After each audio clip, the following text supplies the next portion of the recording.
Thanks, Jeff. Well, yes, Mark Zuckerberg was appearing in front of lawmakers taking questions from the Senate Commerce and Judiciary Committee. South Carolina Senator Lindsey Graham pressed Zuckerberg on how Facebook regulates itself. Let's listen in to what he had to say on that question.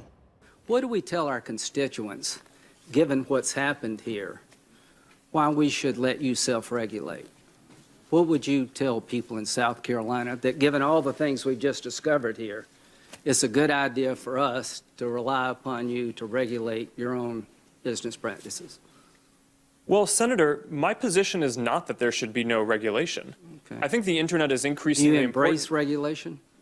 I think the real question, as the internet becomes more important in people's lives, is what is the right regulation, not whether there should be or not. But you as a company welcome regulation? I think if it's the right regulation, then yes. You think the Europeans have it right? I think that they get things right. Have you ever submitted? That's true. So would you work with us in terms of what regulations you think are necessary in your industry? Absolutely. Okay. Would you submit to us some proposed regulations?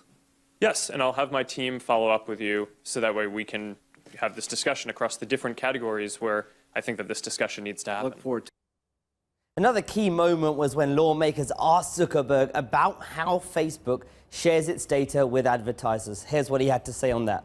We don't sell any data to anyone. We don't sell it to advertisers, and we don't sell it to developers. What we do allow is for people to sign into apps and bring their data, and it used to be the data of some of their friends, but now it isn't, with them. And that, I think, makes sense. I mean, that's basic data portability, the ability that you own the data, you should be able to take it from one app to another if you'd like. Senators also asked Zuckerberg if data obtained by Cambridge Analytica could be stored in Russia. This was the Facebook CEO's response. I don't have any specific knowledge that would suggest that, but one of the steps that we need to take now is go do a full audit of all of Cambridge Analytica's systems to understand what they're doing, whether they still have any data, to make sure that they remove all the data. If they don't, we're going to take legal action against them to do so. That audit, we have temporarily ceded that in order to let the UK government complete their government investigation first, because of course a government investigation takes precedence over a company doing that. But we are committed to completing this full audit and getting to the bottom of what's going on here, so that way we can have more answers to this.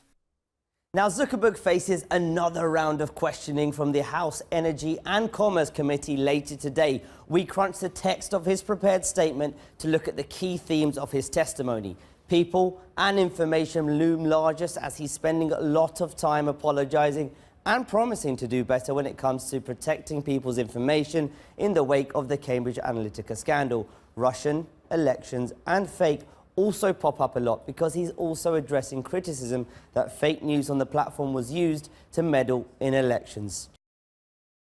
Still watching? Perfect. Click here to watch another great video from CNBC International. Oh, and don't forget to subscribe. Thanks for watching.